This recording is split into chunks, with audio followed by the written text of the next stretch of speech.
Sir నమస్కారం sir. నమస్తే అండి. సార్ మొన్న లైలా ఈవెంట్లో పృథ్వీరాజ్ గారు చేసిన కామెంట్స్ కాస్త విమర్శలకు దారి తీయడం, విశ్వక్సేన్ గారు బయటకు వచ్చి ప్రెస్ మీట్ పెట్టి క్షమాపణలు కోరేంత వరకు వెళ్ళడం ఇవంతా కూడా చూసాం. వైసీపీ నుంచి పెద్ద స్థాయిలో విమర్శలు వచ్చాయి. పృథ్వీరాజ్తో క్షమాపణ చెప్పించాలి, హీరో కాదు అన్న వేలో వాళ్ళు ట్వీట్ చేయడం, ఆ స్థాయిలో విమర్శలు చేయడం చూస్తాం. అయితే ఆ తర్వాత ఈరోజు పృథ్వీరాజ్ గారు కొన్ని అనారోగ్య కారణాల వల్ల హాస్పిటల్లో అడ్మిట్ అవ్వడం మరింత చర్చలకు దారితీసింది. ఇది వైసీపీ వాళ్ళు ఈయన హాస్పిటల్లో బెడ్ మీద ఉన్న పర్లేదు, ఈయన వదలం, ఈయన క్షమాపణ చెప్పాల్సిందని అంటున్నారు. కొంతమంది ఇది డ్రామా వల్ల ఇదంతా కూడా క్రియేట్ చేస్తున్నారు అని చెప్పేసి విమర్శలు వినిపిస్తున్నాయి. ఏదేమైనా ఇది చర్చనీయాంశంగా మారడం చూస్తాం. మీరేం చెప్తారు సార్ దీని గురించి? అంటే విశ్వక్సేన్ సారీ చెప్పటం అనేది ఎలా సబబు అనేది విషయం. అంటే సినిమాని వివాదంలోకి లాగిన ఘనత ఖచ్చితంగా పృథ్వీదే. అవును. ఒకవేళ ఇది వివాదం అనుకుంటే, మరక మంచిదే అనుకుంటే, ఈ ప్రచారం కూడా సినిమాకు ఉపయోగపడుతుంది అనుకుంటే, ఒక బజ్ క్రియేట్ అవుతుంది అనుకుంటే ఓకే, వెల్ అండ్ గుడ్. కానీ ఇది నెగిటివ్గా ఇంపాక్ట్ ఏమన్నా చూపిస్తుందా అని అనుమానం ఉంటే అది పరిష్కరించుకోవటానికి వారికి ఒక మార్గం ఉంది. పృథ్వీతోనే ఆ మాట చెప్పించడం, పృథ్వీతో సారీ చెప్పించేస్తే క్లోజ్ అయిపోతుంది విషయం. ఆయన సారీ చెప్తాడనే నేను అనుకుంటున్నా. ఎందుకంటే వీళ్ళు ప్రెజరైజ్ చేస్తే అనవసరంగా సినిమాకి ఇబ్బంది అవుతుంది అని ఒక మాట అనేసాయి. ఒకవేళ నా మాట అంటే సీరియస్ పొలిటికల్ క్రిటిసిజం అయితే అతనికి ఆ ఇది ఉంది, ఎవరికి? పృథ్వీకి ఆ స్వేచ్ఛ ఉంది. ఆయన పొలిటికల్ క్రిటిసిజం చేయదలుచుకుంటే పొలిటికల్ డయాస్ మీద చేసుకోవాలి, విడిగా ప్రెస్ మీట్ పెట్టి మాట్లాడుకోవచ్చు అతను. అంతే తప్ప ఇది సినిమా వేడుక, ఇది సినిమా వేదిక. ఆ వేదిక మీద తన పర్సనల్ పొలిటికల్ ప్రోగ్రామ్, తన పర్సనల్ పొలిటికల్ ఎజెండా మాట్లాడటానికి అతనికి హక్కు లేదు. కానీ మాట్లాడాడు.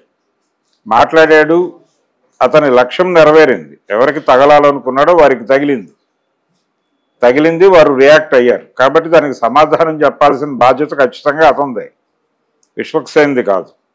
సో వైసీపీ తాలూకా ఆర్గ్యుమెంట్లో వాస్తవం ఉంది. ఇతనితో చెప్పించాలి. అతను హాస్పిటల్లో అడ్మిట్ అయ్యాడు, ఓకే, బెడ్ మీద ఉన్నాడు, ఫోన్లో రికార్డ్ చేయండి. అతను కొంచెం తేరుకున్న తర్వాతే రియాక్షన్ తీసుకొని దాన్ని మీరు సోషల్ మీడియాలో ప్రమోట్ చేయండి. మీరు ప్రెస్ మీట్ పెట్టి దాన్ని పెద్ద తెర మీద ప్రదర్శించి చూపించండి, అయిపోతుంది కదా. ఎందుకు ఇలా నానుస్తున్నారు, లాగుతున్నారు? అంటే జరగని మరక మంచిదే అనే పద్ధతిలో ఏదైనా ముందుకెళ్తున్నారా, మేము కంట్రోల్ చేయగలము అని చెప్పి ఇంకెవరి దగ్గర నుంచి అయినా హామీ దొరికిందా వీళ్ళకి అనేది ఇలా రకరకాలుగా ఆలోచించడానికి కావలసినటువంటి ప్రాతిపదిక అయితే ఉంది అక్కడ. అసలు పృథ్వీ ఎందుకు మాట్లాడాడు? వాంటెడ్గా ఆయన అలా టార్గెట్ చేస్తూ మాట్లాడాలనుకుంటే ఇంకొక వేదిక ఏదైనా చూసుకోవాలి, అంతే తప్ప అక్కడ సినిమా గురించి మాట్లాడాలి. సినిమాకి లింక్ చేస్తూ మాట్లాడాడు. ఇది ఆయన విడిగా ఇచ్చిన స్టేట్మెంట్ కాదు, సినిమాతో లింక్ చేస్తూ ఈ సినిమాలో ఈ కంటెంట్ ఉంది అని అవతలకు కనిపించేలాగా మాట్లాడాడు ఆయన. గొర్రెలకు సంబంధించి ఆ 11 గొర్రెలు మిగిలినాయి అంటే లోపల చూస్తే 150, 175 ఉన్నట్టు కనిపించినప్పటికీ తీరా చూస్తే 11 అని చెప్పడం అనేది నిజంగానే పొలిటికల్ స్టేట్మెంటే వాళ్ళ అభిప్రాయం ప్రకారం. ఆ చెప్పటము, ఆయన విన్యాసాలు అవన్నీ కూడా టార్గెట్ చేసి చెప్పినట్టుగానే చెప్పాడు. ఆ టార్గెట్ రీచ్ అయిపోయింది. వాళ్ళు కూడా వాళ్ళ టార్గెట్ వాళ్ళు పెట్టుకున్నారు. ప్రోగ్రాం నడుస్తున్నప్పుడు కాన్షియస్గా లేదు, నేను నిలబడి ఉన్నాను ఈ ప్రకటన మీద, నేను ఇంటెన్షనల్గానే అన్నాను అనైనా చెప్పాలి కదా. యుద్ధంలోకి వచ్చిన తర్వాత మౌనం కుదరదు. ఐదర్ ఒకటి నిలబడి కంటెస్ట్ చేయాలి, లేదంటే కనుక తెల్ల జెండా చూపించి వెళ్ళిపోవాలి ఆయనలాగే, ఎవరు? పోసాని కృష్ణమురళిలాగే. కాబట్టి నేను ఫర్దర్గా జీవితంలో ఎప్పుడు పొలిటికల్ స్టేట్మెంట్ ఇవ్వనని ఈ రోజు వరకు ఇవ్వలేదు ఆయన. అదే మాట నువ్వు చెప్పేసి, నువ్వు ఆ మాట చెప్పక్కర్లేదు. ఆ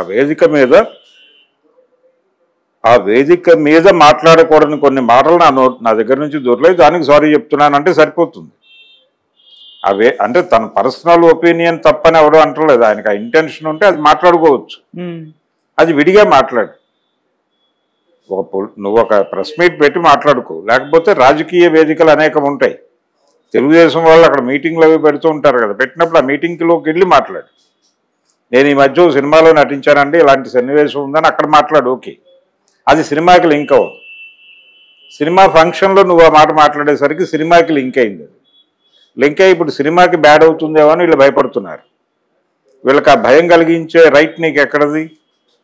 లేదు కదా. అందుకని నిర్మమాటంగా సారీ చెప్పాలి. నిన్ను నువ్వు తగ్గించుకోవటం కాదు అది. సారీ చెప్పడం అనేది తగ్గించుకోవటంగా చూస్తే అది పొరపాటు. నువ్వు తెల్లారలేస్తే మళ్ళీ ఇండస్ట్రీతో లింక్ అయి ఉండాలి. అందుకని ఒక ఫోన్ తీసుకుని ఒక సారీ అని చెప్పేసి ఒక బయట ఇచ్చేస్తే ఒక నిమిషం విషయం క్లోజ్ అయిపోతుంది కదా. వీళ్ళు ప్రశాంతంగా ఉంటారు, వాళ్ళు ప్రశాంతంగా ఉంటారు. మనం ఇలా చర్చించుకునే వాళ్ళం కాదు. ఇది ఒక పాజిటివ్గా వెళ్ళిపోయేది.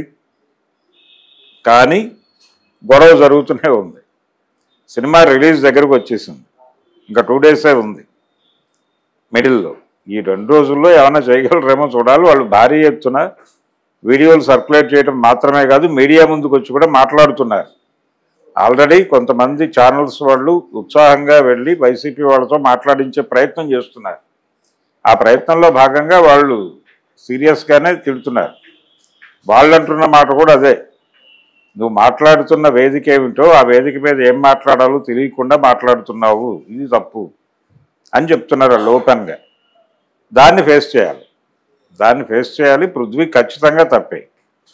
పృథ్వీ అలా మాట్లాడటం సబబు కాదు. రెండోది, అలా వ్యాఖ్యానించి దానికి అటో ఇటో సమాధానం చెప్పకపోవడం కూడా ఇంకా తప్పు.